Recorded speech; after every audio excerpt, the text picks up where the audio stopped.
Hey there, you're tuning in to LowKey by Oaky, our easygoing sessions for hotel professionals where we chat about industry trends, issues, and solutions.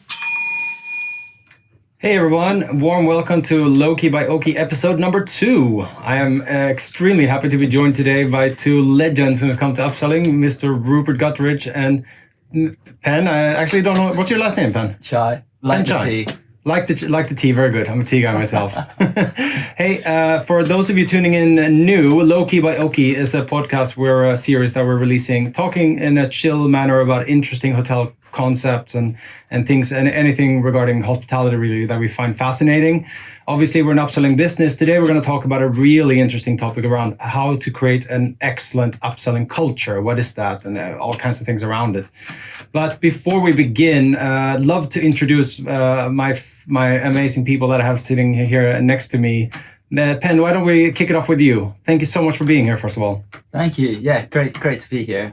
So Penn, last name Chai, like the tea. And I worked in hotel operations. I've got experience sort of implementing upselling cultures.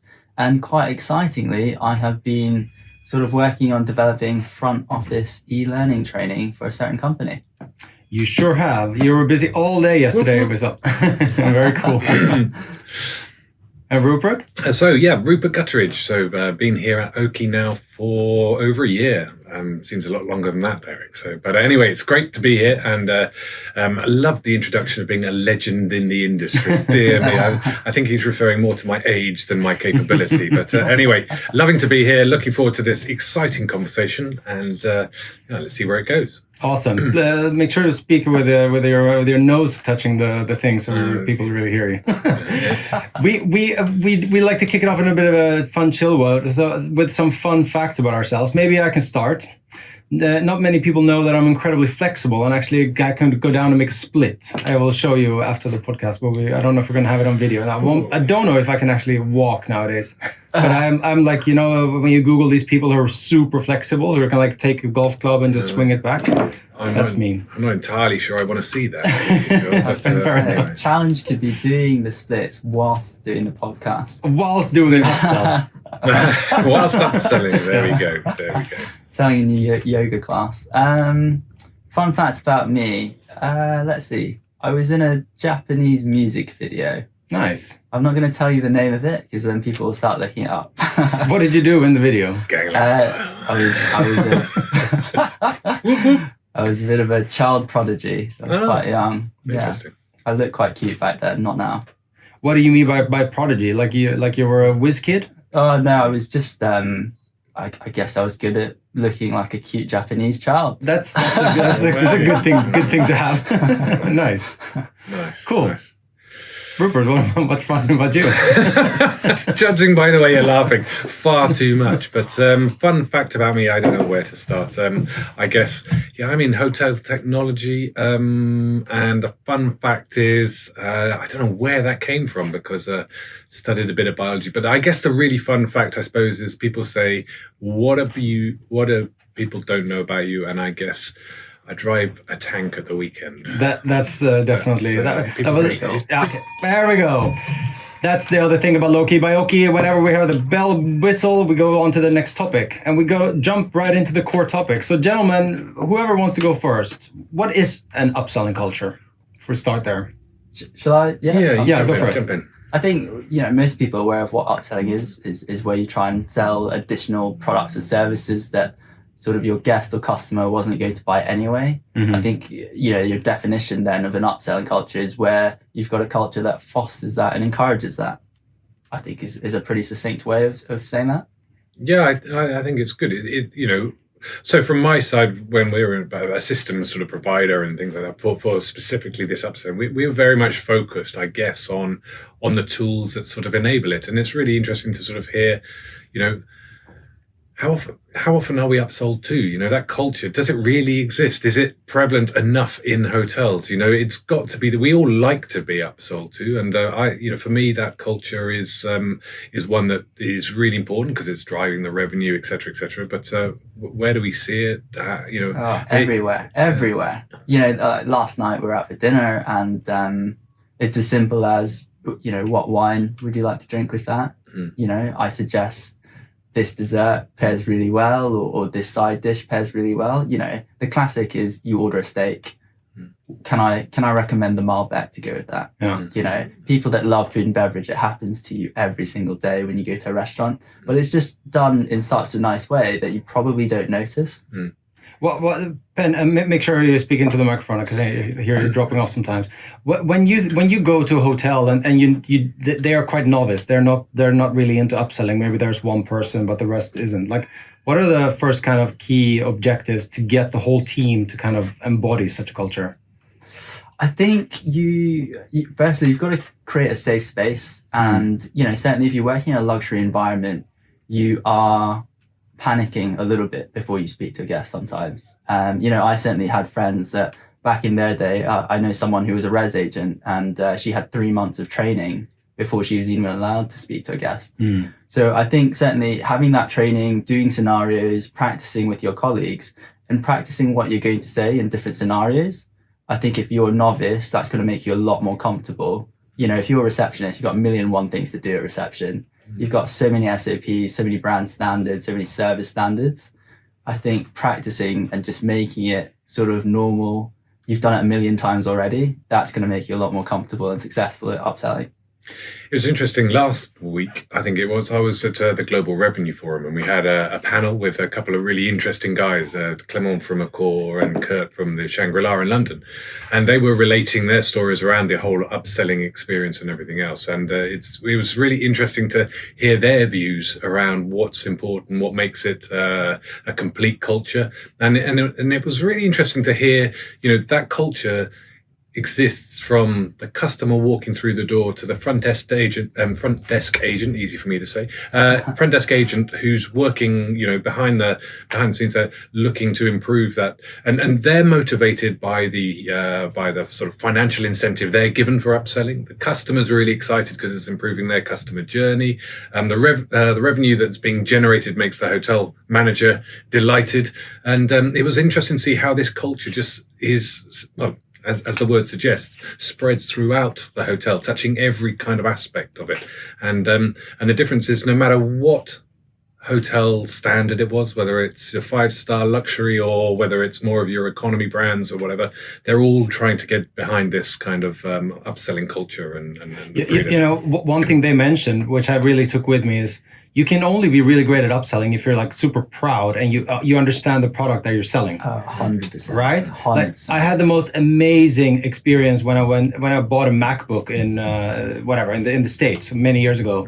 And then I exit the store and like 3 people walk up to me. "Sir, you have made an excellent choice of hardware today, sir." You know, they're just so proud to be Mac people. And I walked out of there feeling like I won the Olympics, you know? And all I did was spend $2,500 on a MacBook. That's way too expensive. But I felt so good about it. And for me, if you work in a luxury hotel, you're afraid of guests, but they're just human beings, you know. They just happen to have more money, and all they want is a great experience. But what can you do to make sure that you are really proud of the hotel and like really understand the product really well? Kind of like what part of an upselling culture does that have, and how does that go, Ben? Yeah, I think, you know, as you said, it's super easy if you're in a brand new hotel. And you've got, you know, your physical asset of the hotel is brand new, sparkling. You're super proud of your rooms. When you're a receptionist, and I hated this, I worked in some really challenging properties. What is a challenging property? When it doesn't when it's not appealing? Or? I'll give you an example. You're a receptionist. You've got a guest coming to check in, and let's say they've booked like an entry-level room, a classic room, right? You're running out of rooms, and you're going to put them in a room that you know they are going to complain, just because the room isn't great, but you don't have a choice. You've got limited inventory. Those are really challenging properties. So if you've got, as you said, if you're super passionate about something, you know, you're super proud of your rooms, and upselling suites is easy, let's be honest. They're the best rooms in the hotel. There's a reason why they're suites, whether it's the space or the artwork in there, or it's got bath, certain features. There's so many things to talk about, so many benefits to communicate to a guest. But if you've got a property where, you know, the room's a little bit older and you're like, "Oh, I don't know whether this guest is going to call back straight to reception as soon as he gets to the room," that can be quite challenging. I would suggest instead of the physical products itself, just looking at different services and then packaging to try and bundle things up if you're upselling it in those sorts of properties. Yeah, because then you have the ability that they will be happy that they got the breakfast at a certain discount. Exactly. You know, again, referring back to this conversation last week, it was interesting hearing you. So listening to you there about what's challenging about getting that culture within the hotel or that experience correct. It's amazing how many hotels these guys were saying. You know, how many hotels they walk into where the front desk staff have not been shown the rooms. They just don't know their product knowledge. Their product knowledge is just not there. Then you ask about the menu and they've not tried the restaurant. Yeah. Some simple things to be able to do that really enhance the hotel's ability to start creating this culture is essential. And then I think it comes back to then they have the ability to be so passionate about it. You know, the guys in the Apple store, they know their product knowledge is unbelievable. Yeah. And so they can sort of demonstrate this passion really easily. And I think any one of us, we've been to some great hotels or had great experiences, and when we talk about it, the passion just comes through. You can see it, can't you? Yeah. So I'll give you a great example. I was in the Middle East, and the hotels out there's like 9 food and beverage outlets. I worked for a really nice brand, and you had to, as a brand standard, whenever you recommended a restaurant, and obviously, you know, captivity and keeping guests in-house is super important. Whenever they came to you and said, can you give me a restaurant recommendation? When you gave that recommendation, you had to, brand standard, name the dish that you liked in the restaurant, and then you had to name that and describe that dish. Nice. So I used to be like, you know, the Palm Grill down by the beach, stunning views over the sea, sundown is incredible. Those king prawns, you've got to try. Yeah, exactly. They are delicious. They smell amazing on the barbecue. Yeah. You know, those sorts of tips. And I thought those king prawns were amazing. You know, I was so hungry every time I served them. But that sort of product knowledge is so important. And it becomes so fluent for you to say that, right? Because you say it all the time. Yeah. I remember I did one of my internships for hotel school at the Glen Eagles. I'm a big golfer. And everyone that walked around the Glen Eagles, and you saw a guest walking around the corridor, and they're like, hello, sir. I'm like, yeah, I'm working here. You know, that was kind of how I felt. And then every day at the F&B, we would try all these 35 French cheeses, and, you know, they tasted great. But honestly, I used to always like lie to the guests and say, this one is like a French goat cheese or something. They don't really know, right? As long as it tastes good. But no, I totally hear it. You have to see and feel it. Yeah. But let me ask something. But going back to that, do you think, though, it's a brand standard to say, hey, my favorite dish is the XYZ? Do you think everyone's able to sort of demonstrate the passion through that, or do you think it can become a bit formulaic, a bit too rigid? Yeah, it depends what style of hotel you like. Now, that style of hotel was very, very formal. It's ladies and gentlemen, which kind of gives away which hotel brand I'm talking about. But you say that they have to say a dish, but you don't tell them which dish. Yeah. You know, there should be something on that menu that your team would like, or something about a certain product or room or feature that they should be able to recommend themselves.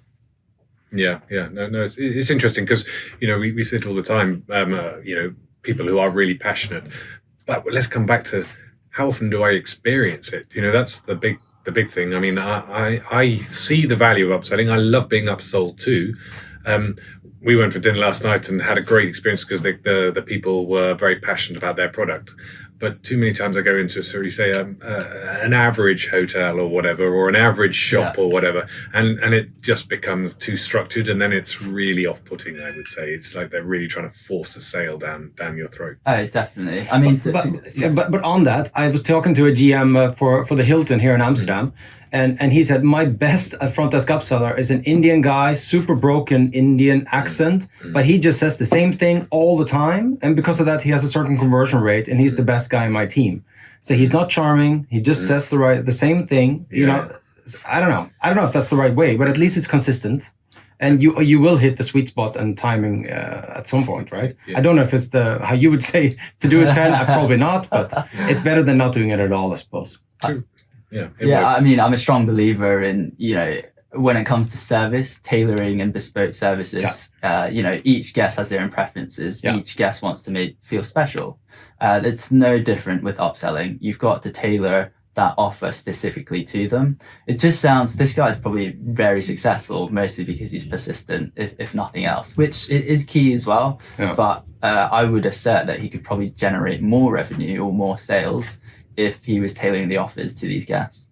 So Penn, we have a lot of people listening to this podcast, from like hoteliers to people, and so like tip from how do you get yourself upgraded and stuff. So like for people that are staying in hotels, what are like the tips that they should do that people don't realize? Well, I think people do realize, it's just how to be smart about it. So if you want to be upgraded for free, everyone loves to say, it's my birthday, it's my anniversary. Just be careful with the birthday one, because the amount of times I've checked someone in and you look at their passport and you go, my friend, you're in the wrong month. And day.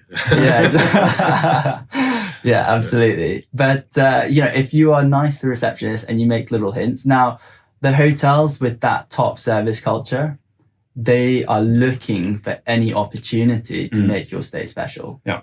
Right. Those service cultures where you go, every guest is an opportunity for me to really deliver exceptional service. So start dropping hints, I really like chocolates. I really like champagne. I really like this. It's my anniversary, whatever. Do you know what you're likely to get in your room when you're checking in? Yeah, the chocolates or whatever preference you had. If they're a good receptionist worth their salt and they really listen to you and they listen to your preferences and what you like, they are quite likely to act upon that. And that's sort of what elevates the top end of service. Yeah. So when you have who as a front office agent, who is the most easy to upsell to, and conversely the most difficult, like the type of guest? I think, and I guess it's different per product, but take like a upscale hotel. Yeah, absolutely. Your couples are super easy. Why? Because you can manufacture a situation where it makes it very difficult to say no. Okay. Now, let's imagine you've got, a normal couple checking in, and usually it's usually the guy coming up to the reception desk before his sort of partner is there and saying, can we do something special? He's probably forgotten, or he's been a bit lazy. And he's like, can we do something special? You've got him then. He's looking for you to just sell him whatever. Now, make it super convenient. We used to sell loads of packages. So, you're not just selling flowers, champagne, whatever. You sell it all together, and he just needs to say yes. Yeah. And you make it super easy. So I think from that, and, in terms of value, you say, well, isn't your partner special? Isn't it worth it? Isn't she worth it? Occasion. Yeah, exactly. It's your anniversary. Do you not value your anniversary or whatever it is? So I think the couples are quite straightforward. And most difficult? Oh, most difficult. Busy, angry business traveler. I was going to say, your typical is your business traveler that literally just doesn't have the time. He's probably looking at the phone and sending emails whilst you're checking him in. I would say don't even bother. So this was another one that came up the other day, which is interesting.